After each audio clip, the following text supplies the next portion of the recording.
Welcome to the Business Trendsetter Podcast, where we talk about trends and how to use them to grow your business. My name is Manny Turan, and today we have a special guest. So we like to do these spotlights from time to time to talk with people out there in the trenches, working the business domain at all levels. And today we have a special guest that is hailing from California. Her name is Jeanne Cummings, and tell us a little bit about yourself, please. Hi, Manny. First of all, thanks for having me. It's always a pleasure. You're one of my favorite people. Thank And you. I just feel so lucky to have met you through our networks. Let's see, a little bit about me. I'm extremely curious. If I'm going to pick up a book, it's going to be about business and leadership and sports and nutrition. I love being active, and I'm a contract CEO, so it's landed upon my career to go into companies, currently 5 to 10 million, and help founders replace founders, turn the businesses around, grow, and that's a little bit about me, high level. No, that's great. And so I really like that idea of coming in, assessing the situation, and then implementing some of the things, some of the magic that you bring in. So let's start there. Let's start with an idea of you brought into a company. What are some of the very high level steps you take at the very beginning and throughout the process? Sure. So this work landed on me about 4 or 5 years ago, and the first time it landed was an investment group that brought me in, and then the previous two that have landed, it's been founders who it was recommended to them to bring me in because their companies, they got stuck ultimately, personally and professionally and through their business. And I sit with them initially, and I just really understand what's their vision and what are they absolutely great at and love to do, what gives them energy, and work backwards from there. So it's all about vision, direction, strategy, how we're going to look at the company and analyze it and figure out what are the immediate levers to pull in order to get to a 5 or 10-year vision and a 3-year outcome. And then it's about putting right people in right seats and making sure that those people, I believe in transparency and helping them, purpose is important. Plugging people into the big picture is critical. And then working with them on empowering them and helping them with their goals that help them personally and professionally that align to the company, and then hold them accountable. All right. So if we think about a company and a market, almost like an animal and an ecosystem, where do you tend to focus your time, at least initially? I mean, it sounds like you're focusing on the animal initially. And how much time are you spending on the environment? And so talk about that dynamic, because here we talk a lot about trends, a lot about what's happening in the market. And it seems as though in your role, at least, you start off looking at their vision, what they want, and working outwards. Is that typically how it works? Yes. So I sit with them, and then my next steps are I talk with every single employee in a company. So I'm currently in a manufacturing company. We're 25 people. The first 2 weeks I sat with every single person. I call it, I didn't make this up, but I call it the collective genius. Every person really knows something. They know how to make this, in their own area of work, they see things. And then I talk to the customers. I don't even, look at my email much for the first month. I'm really focused on talking to the people and talking to customers. And that is an educational process, if that answers your question. Yeah. So when you talk with customers, what sort of questions are you asking, and what kind of things have you learned? Some of which might be surprising. So I focus on getting them to sell this company to me as if they're a salesperson. I want to know, how are we doing for them? Why have they chosen us? How did they find us? Why did they continue to work with us? How are we different? All those sorts of questions. Yeah, sounds like you're sort of talking about their value or value proposition, and how would you? Yeah, Go yeah, ahead. because what we need to do for strategy is for our businesses, we need to understand our core. A lot of founders like to be everything to everyone, and it can get a business really lost and directionless. And so, really finding what's our core business offering, and that then leads it to, well, who needs that? Who is our core customer that we need to invest in making sure we reach and retain and spend 80% of our time with. And so it's really about understanding that. And so I'm asking our customers and our employees, I'm hearing from them, what are our differentiators? What are the words that we own? What is unique about us? So that's interesting. Let me ask you this. If you find yourself in the case speaking with one of these customers or maybe a few of them, and you're hearing a common answer to the effect of they whatever company you're at, what they provide is becoming less and less valuable to us. In other words, that core offering is less and less powerful. Have you found yourself in that situation? Not yet. And I love the question. I have not found myself in that situation yet. Tap on wood. Have you?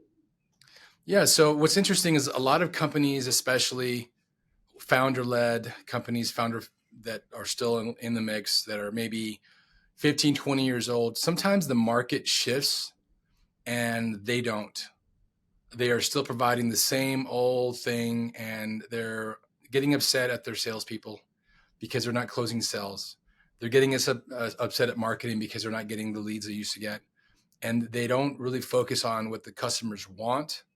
They're focusing on what they deliver. So they're very product or service focused and less customer or market focused.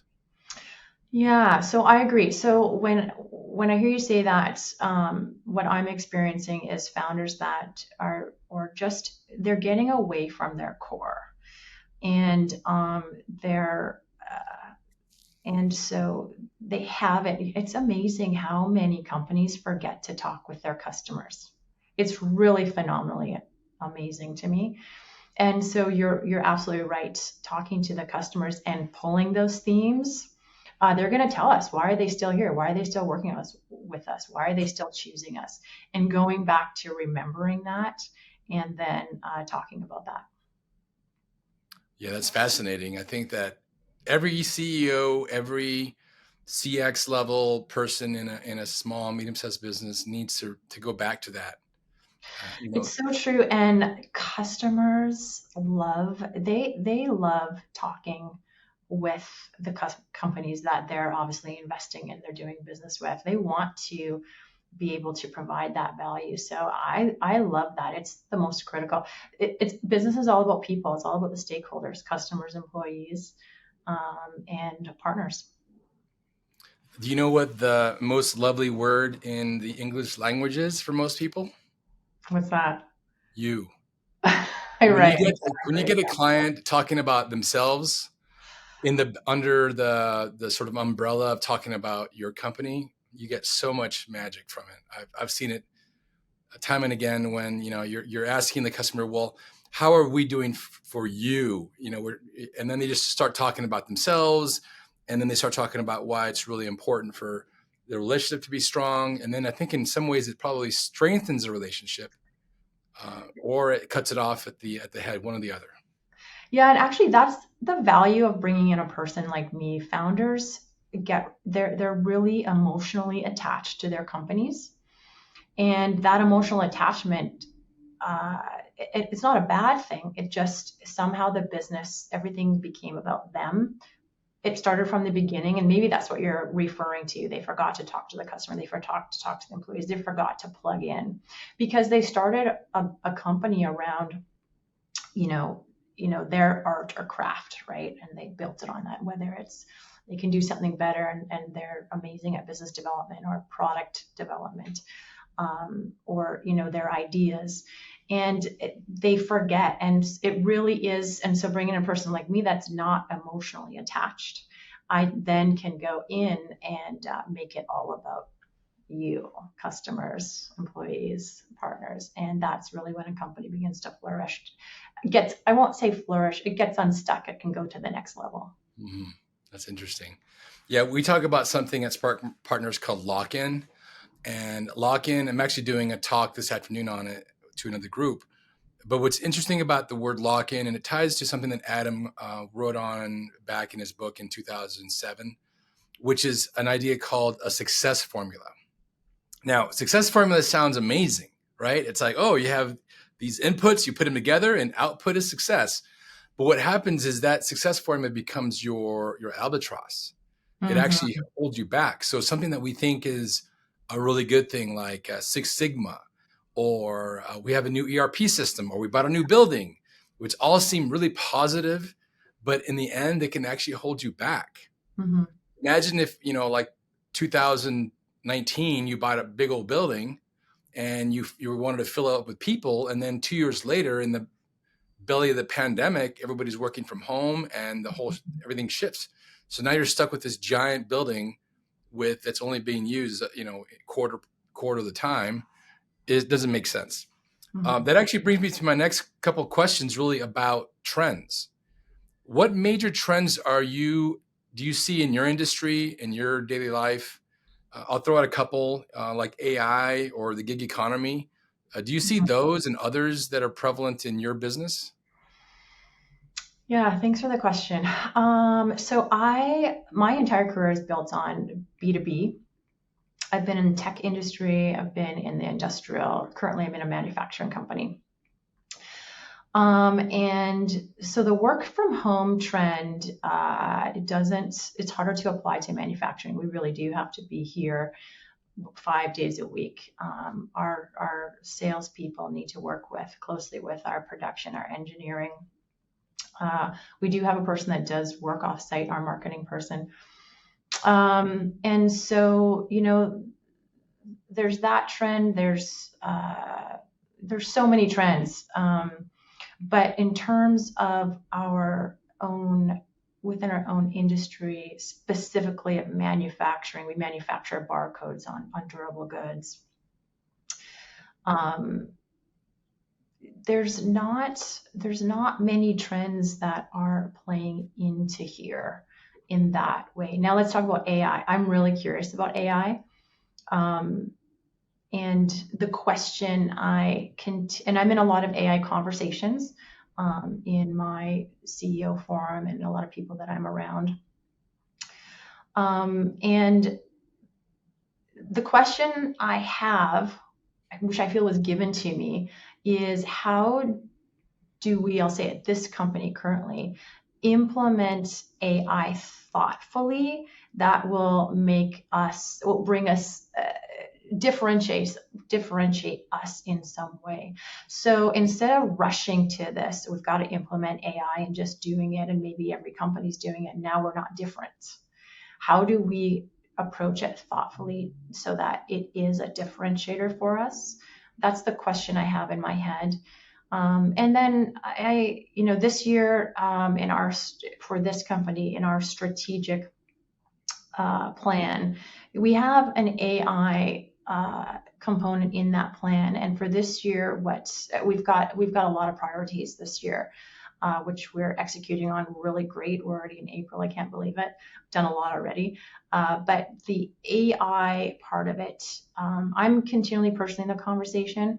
But as a company, our goal is to sit down Q3, Q4 after a few other of our priorities have been met, and to bring everyone around the table all the way down to shipping, and just talk about how is everyone else using AI in this business and what do they see. And then I think this year we're going to focus on how do we create some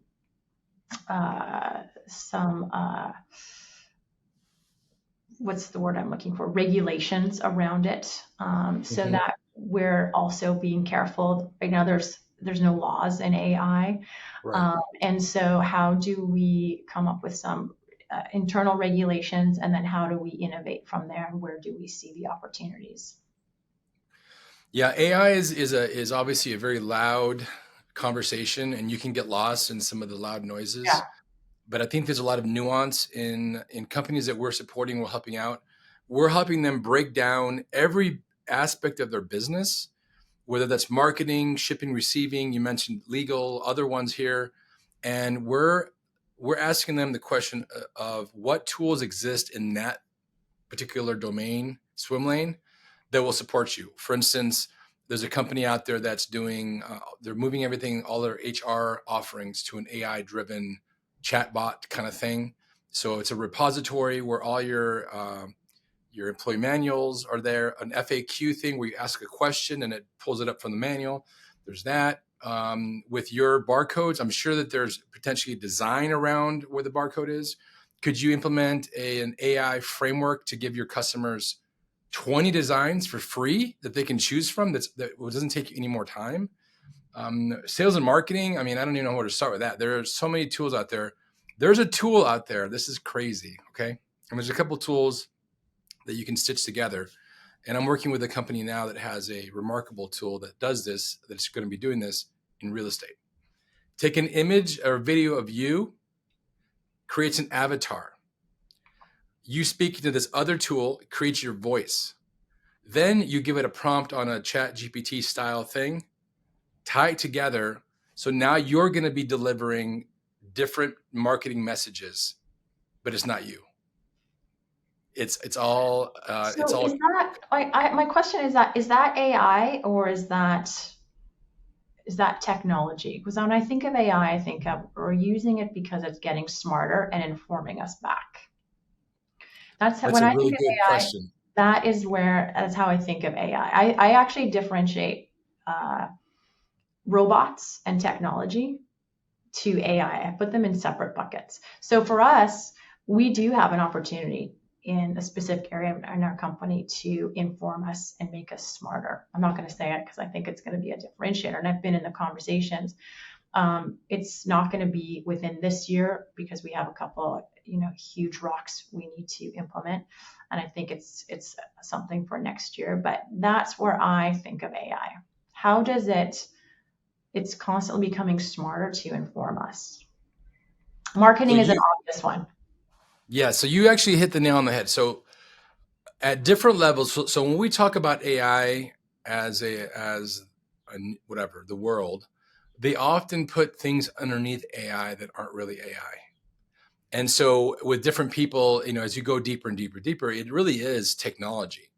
AI is artificial intelligence. It's machine learning. It's machine Mhm. decision making. It's this sort of deep core of looking at a set of data and making a decision based on an outcome or an express outcome that you want. Right? There's some magic that happens just like your brain, and so we see now is there's lots of companies that are saying we are AI this, AI that, but they're really not. They're just basically to some level, they're a technology company, Mhm. but they're using that backdrop of AI to champion their message going forward. Yeah. What about other trends that you see or don't see in your industry? Um, I don't, in manufacturing, not seeing a lot, in the industrial space. The trends, the major trends are the work from home. My personal stance is, I think a hybrid. It depends. So I really believe it depends on the industry. It depends on the company. It depends on the role. Right. But I think it's good and healthy to get together as a team. So be in the office at some points, and maybe it's good to work from home to have distractions. I also depends on the type of person. Some people really need to be in the office. So there's no trends there for me. To me, it's important to really understand the company, the people, the person, the role, and ultimately that empowers people and aligns to reaching a vision and a goal for a company. There is the uh, give me another trend. We'll say demographics or the environment, or I mean, one that you're probably already in is personalization. So you're personalizing a tech towards your customers. But like demographics, are your customers aging? Are they moving around? I see. No, our customers are not aging. They're not. So we do a lot. So I'm currently at Express Identification Products. It's a wonderful, amazing company. It's 40 years old. Had its 40th anniversary this year. And it started off as a printing company, and the founder really saw into the future that barcodes are going to be a thing. So he, actually shut down the printing company, reinvested and shifted into barcodes. So there's a lot of barcoding companies, and they're really printing companies. What we do, we've got 72 machines that are cutting, punching holes, shearing, putting coatings on that are specifically putting on critical information, right? It's all about getting information and on durable products. So think different steels, adhesives are important because our customers are placing these tags in extreme environmental conditions. So we have our tags up on, out in space. We have them down in water. They might be in really high heats or really cold temperatures. They might have to withstand, outside environmental conditions. So one trend right now is our customers are in the aerospace defense, and that's a trend going up right now because of wars, unfortunately. So it's good for our business. And so if you want to talk about trends, I don't know if you want to say that's a trend, but that's an increasing amount of business coming into where we're at. If you want to talk about trends, we put a lot of our tags in data centers and warehouses as well. There's a trend of buying more and more and more. Some of the Fortune 500 companies have huge, warehouses or server rooms, which are temperature controlled, and they have hundreds and thousands of servers. So that's a trend that we're seeing, right? More and more servers, which we're putting our tags on there. Yeah, it sounds like as far as wars or more and more servers, that's really a result of other trends, and you're kind of probably a second tier, third tier. Actually, some things that you said made me think about a few other questions that I think would be very unique for you to answer because of your gender as being a woman in a very male-dominated tech and aerospace sector. I know I started off my career in the late 90s in aerospace, and I can't remember one woman in our department, our engineering department. So, and I know this is unique to you. I mean, obviously, you've seen different things in your professional career. Have you seen any changes in that over the past 20 years of how you are seen, how you operate, just the general being a woman in that industry? Thanks for asking. Yes, I've always been in male dominant businesses. I've been in automotive. I've been in the oil service industry, in the energy industry, aerospace, supply chain, now manufacturing.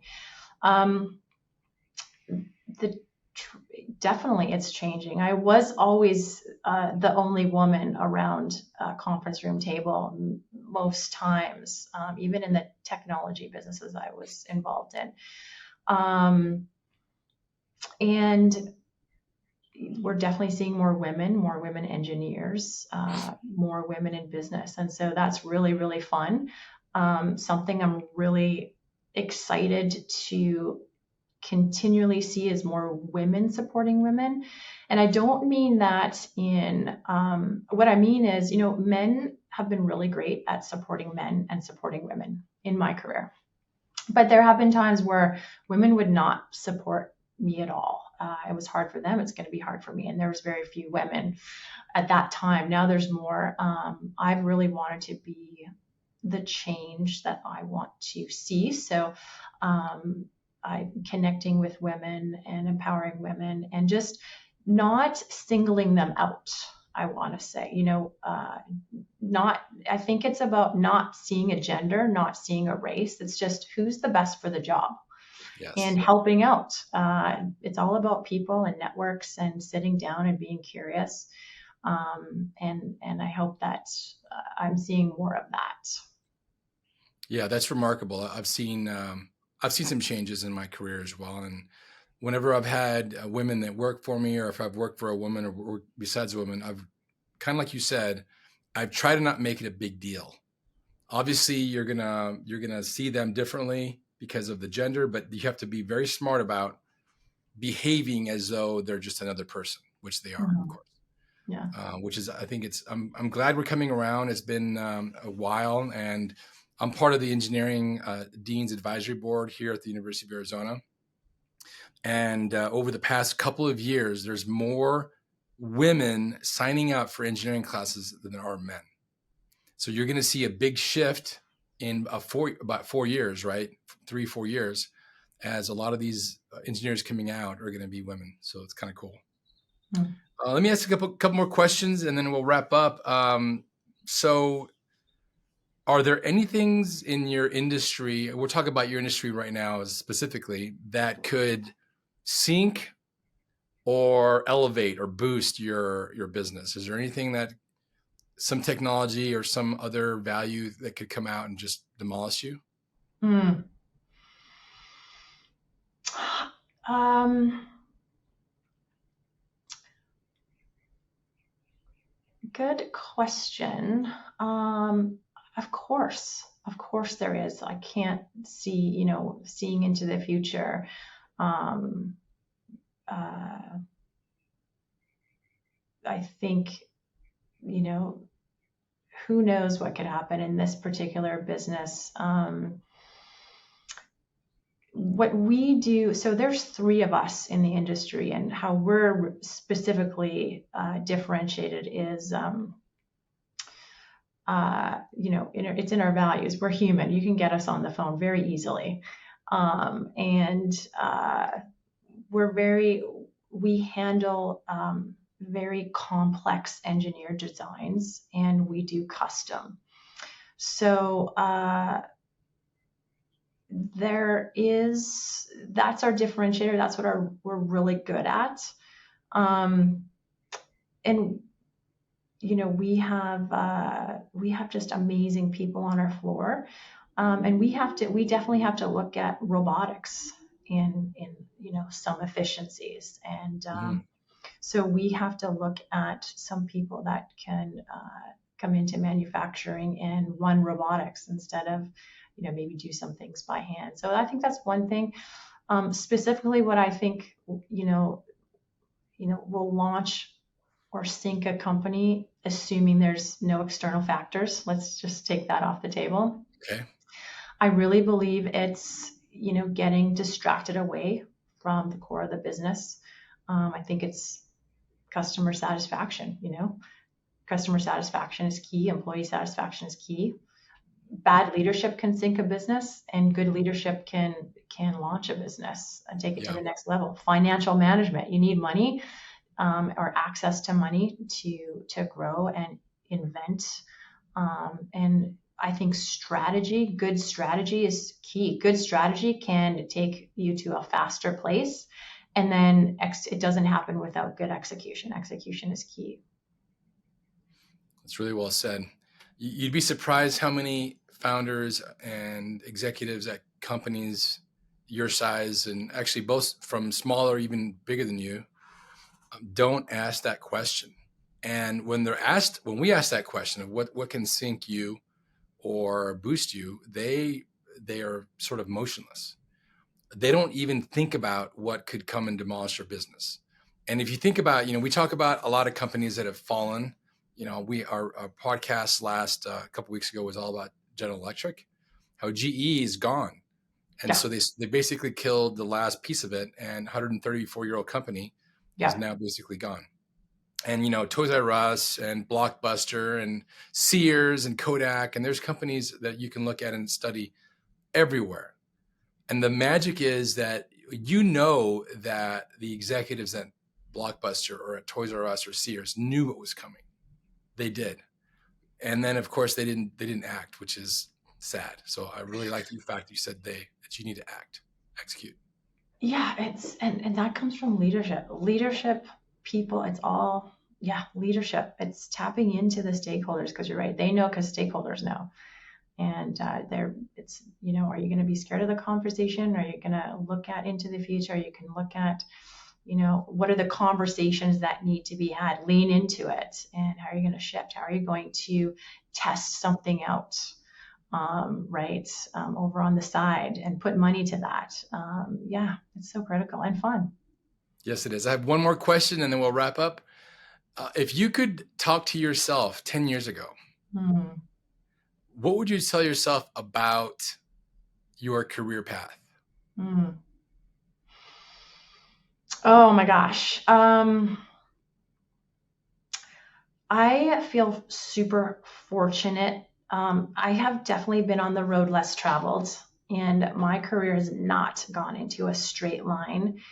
And that has been tough at times, because most people have this career path, and I didn't take that career path. Um, and I did go through some tough times sometimes because of it, and sometimes judgment. And I'm so glad I didn't listen, and I listened to myself.